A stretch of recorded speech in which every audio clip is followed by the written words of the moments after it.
So hello everyone, नमस्कार साथियों, स्वागत है आप सभी का एक बार फिर से डेली करेंट अफेयर्स की क्लास में।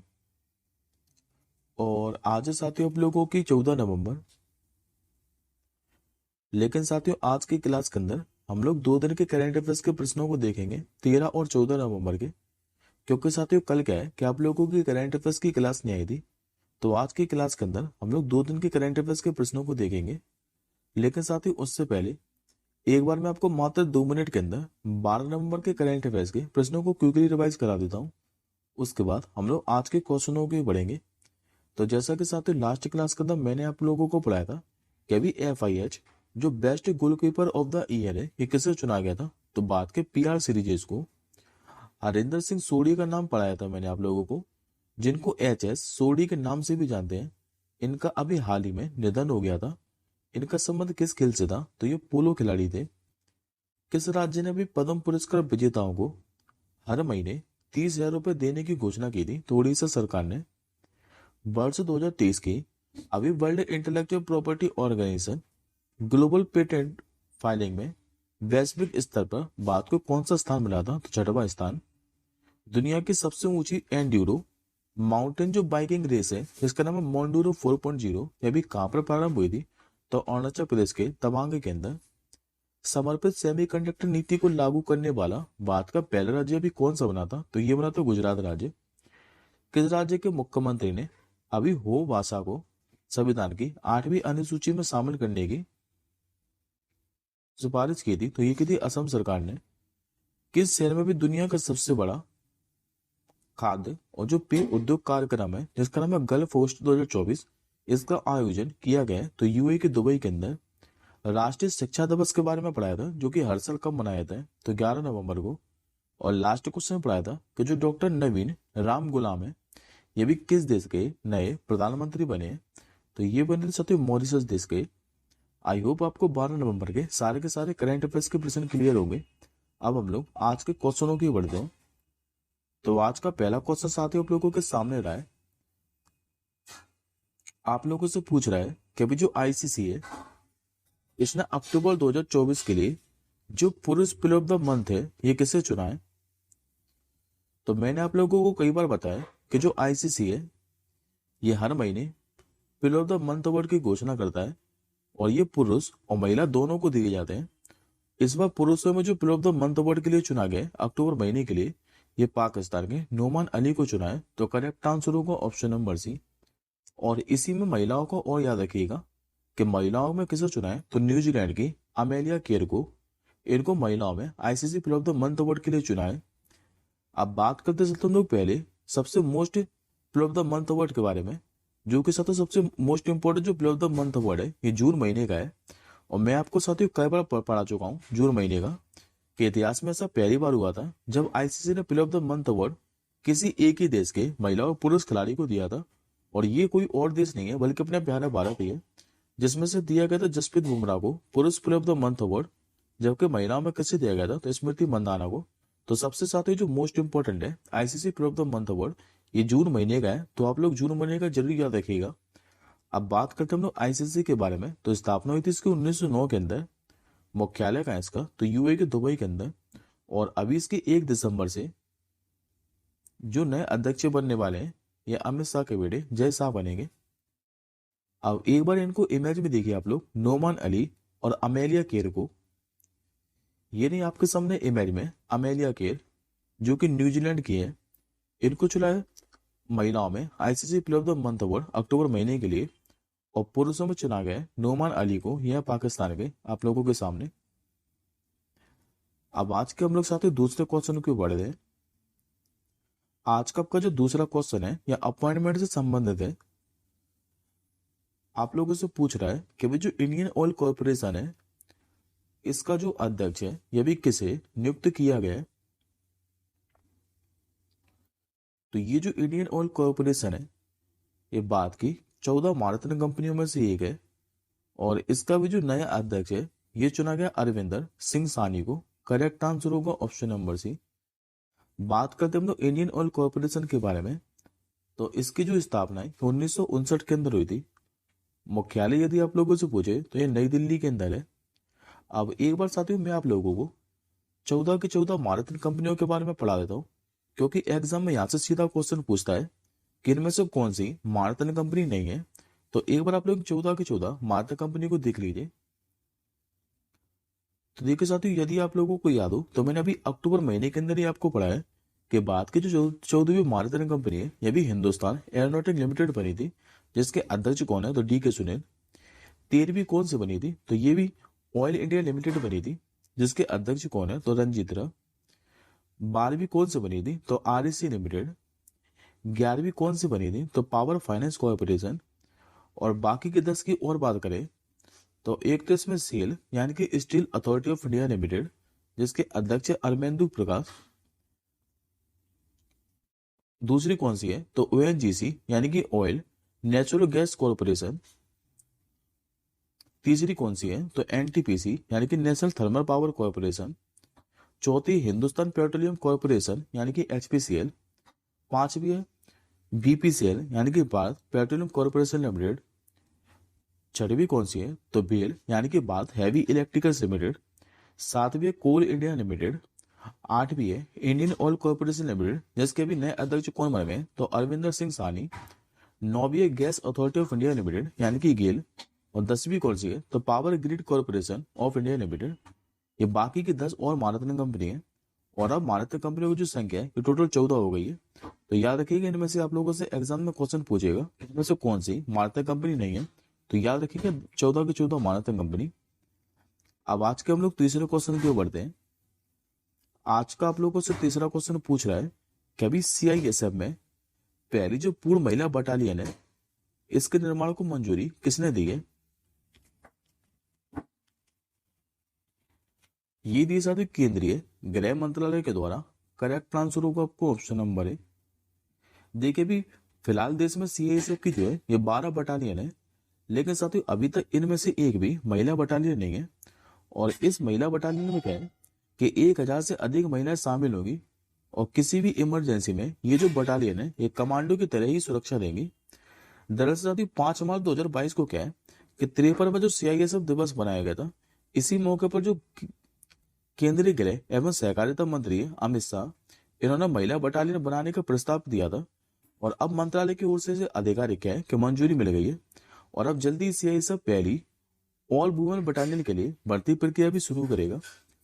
बात करते हैं हम लोग सीआईएसएफ के बारे में, यानी केंद्रीय औद्योगिक सुरक्षा बल के बारे में।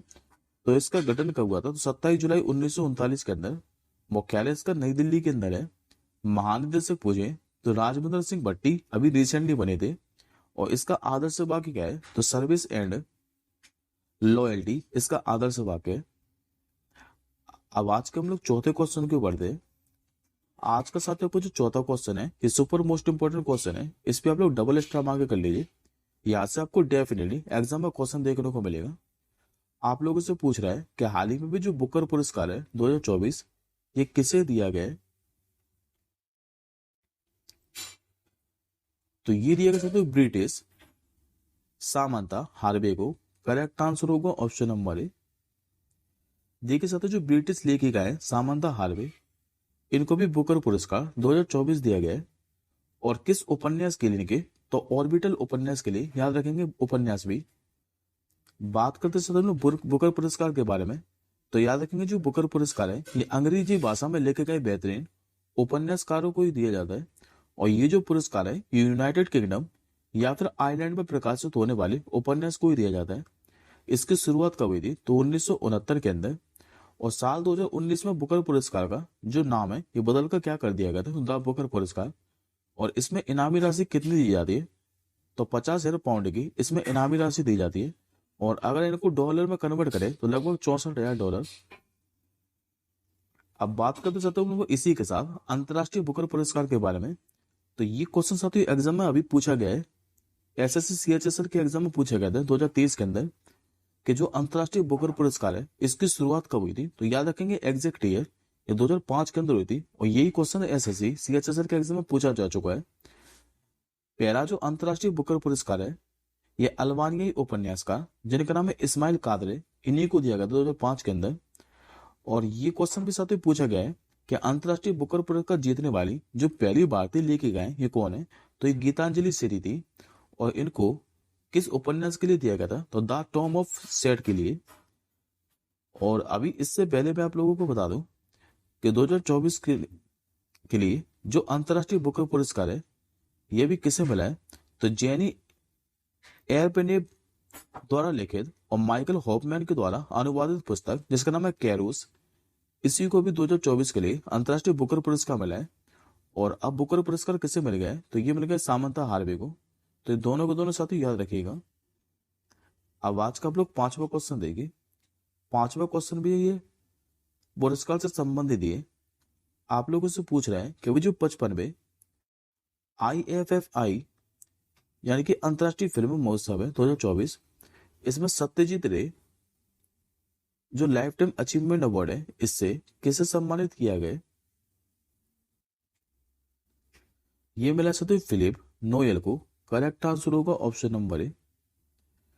ये जो फिलिप नोयल है ये ऑस्ट्रेलिया के प्रसिद्ध फिल्म निर्माता हैं।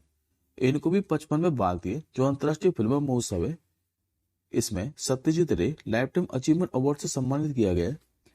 बात करते हैं हम लोग 55वें भारतीय अंतर्राष्ट्रीय फिल्म महोत्सव के बारे में।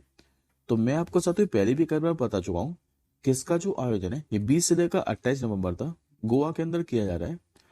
आयोजक कौन है इसका? तो सूचना एवं प्रसारण मंत्रालय, नेशनल फिल्म डेवलपमेंट कॉर्पोरेशन और इंटरटेनमेंट सोसाइटी ऑफ गोवा के द्वारा। इस बार फोकस दिस के रूप में किसको चुनाया गया? तो ऑस्ट्रेलिया को। और इसकी थीम क्या है? तो युवा फिल्म निर्माता भविष्य अभी है। ये 2024 के लिए 55वें भारतीय अंतर्राष्ट्रीय फिल्म महोत्सव की थीम है। अब आज का साथ 6वां क्वेश्चन देखिए। आज का 6वां क्वेश्चन आप लोगों के सामने रहा है कि अभी भारत के पहले जो अंतरिक्ष अभ्यास है इसका आयोजन किसने किया है? ये क्या रक्षा अंतरिक्ष एजेंसी के द्वारा? सही उत्तर होगा ऑप्शन नंबर ए। देखिए साथियों, भारत का पहला सैन्य अभ्यास है ये अंतरिक्ष अभ्यास, और जो कि अभी 11 नवंबर को शुरू हुआ है। और 11 से लेकर कब तक आयोजन किया इसका? तो 13 नवंबर तक। एकीकृत जो रक्षा कार्मिक मुख्यालय है इसी की रक्षा अंतरिक्ष एजेंसी ने इस अभ्यास का आयोजन किया है। और ये जो अभ्यास है ये अंतरिक्ष आधारित खतरों से निपटने, देश की अंतरिक्ष संपत्तियों की रक्षा करने के लिए आयोजित किया गया है। इस अभ्यास का उद्घाटन किसने किया था? तो भारत के साथ दूसरे CDS जनरल अनिल चौहान ने। और अभ्यास में जो DRDO है यानी कि डिफेंस रिसर्च डेवलपमेंट ऑर्गेनाइजेशन, इसने भी हिस्सा लिया था। अब एक क्वेश्चन साथी और याद रखिएगा, ये भी पूछा गया एग्जाम में क्वेश्चन है कि भारत में जो रक्षा अंतरिक्ष एजेंसी है इसकी स्थापना कब हुई थी? 2019 के अंदर ही। अब आज के हम लोग 7वें क्वेश्चन के ऊपर बढ़ते हैं। आज का आप लोगों से 7वां क्वेश्चन पूछ रहा है कि अभी 66वां जो अखिल भारतीय कालिदास समारोह है इसका आयोजन कहां पर किया गया है? तो इसका साथी जो आयोजन है ये मध्य प्रदेश के उज्जैन में किया गया है। करेक्ट आंसर होगा ऑप्शन नंबर डी। और यदि साथी आप लोगों से पूछे कि इस समारोह का उद्घाटन किसने किया है, तो हमारे उपराष्ट्रपति जगदीप धनखड़ साहब ने। आयोजन कब से लेकर कब तक किया जाएगा? तो 12 से लेकर 18 नवंबर तक। और इस कार्यक्रम में होगा क्या? तो जो साहित्य कलाकार हैं इनको सम्मानित किया जाएगा। समारोह की शुरुआत कब हुई थी? तो साल 1958 में। और साल 1979 में क्या है कि मध्य प्रदेश सरकार ने उज्जैन में कालिदास अकादमी की स्थापना भी की थी। अब बात कर सकते हैं महाकवि कालिदास के बारे में। तो ये चंद्रगुप्त द्वितीय यानी कि जो विक्रमादित्य थे इनके दरबार में रहते थे। और सम्राट जो विक्रमादित्य थे इनकी राजधानी क्या थी? तो ये उज्जैन ही थी। अब एक बार साथियों को महाकवि कालिदास की प्रमुख रचनाओं के बारे में बता देता हूँ जो कि कई बार एग्जाम में पूछी गई हैं। सबसे फेमस जो इनकी रचना है यह अभिज्ञान शाकुंतलम है और ये कई बार एग्जाम में पूछी गई है। दूसरी इनकी रघुवंशम, तीसरी कुमार संभवम, चौथी मेघदूतम और पांचवी कौन सी है? तो ऋतु संगारम। ये इनकी प्रमुख 5 रचनाएं, याद रखिएगा। अब आज का आप लोग 8वां क्वेश्चन देखिए। 8वां जो क्वेश्चन है ये स्पोर्ट्स से संबंधित है। आप लोगों से पूछ रहा है कि हाल ही में भी चेन्नई ग्रैंड मास्टर 2024 का जो किताब है यह भी किसने जीता है? ये जीत रहे भारत के अरविंद चिदम्बरम ने। करेक्ट आंसर होगा ऑप्शन नंबर डी। देखिए साथ जो ग्रैंड मास्टर है अरविंद चिदम्बरम, इन्होंने भी चेन्नई ग्रैंड मास्टर 2024 का खिताब जीत लिया है। और इन्होंने किसको हराकर ये खिताब जीता है? तो अमेरिकी ग्रैंड मास्टर लेगुन एरोनियम को हराकर। इस प्रतियोगिता का जो आयोजन है ये भी 5 से लेकर 11 नवंबर तक तमिलनाडु की राजधानी चेन्नई में किया गया था। और इसमें साथ ही जो ग्रैंड मास्टर बी प्रणव है ये पूरे टूर्नामेंट में अजय रहे थे और इन्होंने चैलेंजर का खिताब भी जीता है। अब एक बार मैं साथियों को कुछ महत्वपूर्ण करंट अफेयर्स के क्वेश्चन और बता देता हूँ जो कि मैंने अभी आपको रिसेंटली हाल फिलहाल में पढ़ा है। आप लोगों को साथियों याद होगा कि अभी मैं बात के सबसे कम उम्र के आपको शतरंज खिलाड़ी बताए थे जो कि कौन बने थे? तो अनिल सरकार। वर्तमान में विश्व शतरंज चैंपियन पूछे कि ये कौन है? तो ये डिंग लीरेन है जो कि चीन के हैं। और बात के अभी 85वें जो शतरंज ग्रैंड मास्टर है ये कौन बने थे? तो पी श्याम निखिल, याद रखिएगा। आज का नौवां क्वेश्चन देखिए। आज का आपका जो नौवां क्वेश्चन है ये दिवस से संबंधित है। आप लोगों से पूछ रहा है कि जो लोकसभा प्रसारण दिवस है ये प्रतिवर्ष कब मनाया जाता है? तो हर साल जो पब्लिक सर्विस ब्रॉडकास्टिंग डे है ये 12 नवंबर को मनाया जाता है। करेक्ट आंसर होगा ऑप्शन नंबर सी। और 12 नवंबर को साथ ही क्यों मनाया जाता है? क्योंकि 12 नवंबर 1947 को क्या है कि जो ऑल इंडिया रेडियो है इसके जो दिल्ली स्टूडियो है यहाँ से राष्ट्रपति महात्मा गांधी ने यात्रा की थी। और इस स्टूडियो से महात्मा गांधी ने कहा है कि उन विस्थापितों को संबोधित किया था जो कि विभाजन के बाद अस्थायी रूप से हरियाणा के कुरुक्षेत्र में बच गए थे। यदि आप लोगों से पूछे कि पब्लिक सर्विस ब्रॉडकास्टिंग डे की मनाने की घोषणा कब की गई थी? 2001 के अंदर। अब आज का 10वां क्वेश्चन देखिए। आज का 10वां क्वेश्चन आप लोगों के सामने रहा है कि हाल ही में भी भारत के किस शहर में जो रूसी व्यापार केंद्र है यह भी खोला गया है? यह भी दिल्ली के अंदर खोला गया है। करेक्ट आंसर होगा ऑप्शन नंबर ए। अभी बाद में रूसी दूतावास ने भारत और रूस के बीच व्यापारिक संबंधों को बढ़ावा देने के लिए नई दिल्ली में क्या है कि अभी रूसी व्यापार केंद्र का उद्घाटन किया है। और इसका उद्देश्य क्या है? तो आर्थिक सहयोग को बढ़ावा देना।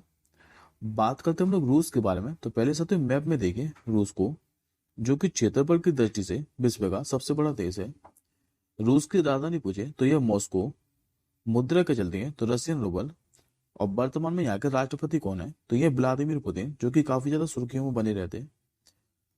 11वें क्वेश्चन के ऊपर बढ़ते हैं आज के।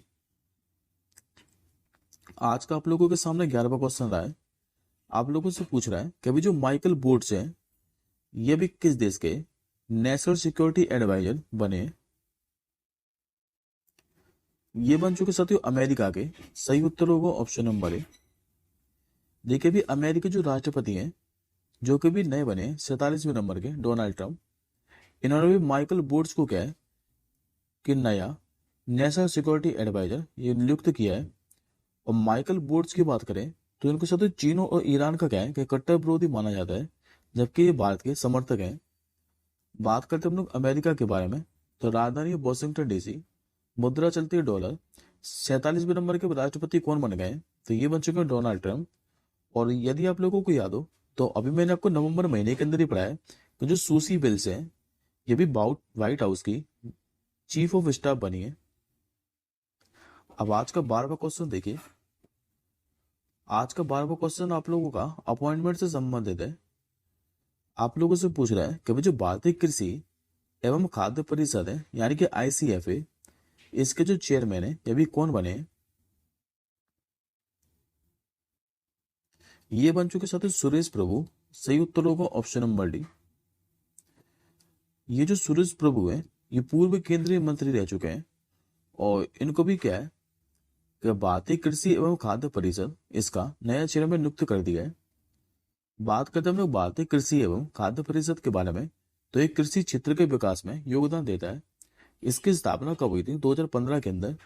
और सुरेश प्रभु को क्या है कि जो विश्व कृषि मंच है इसके बोर्ड में भी नामित किया गया है।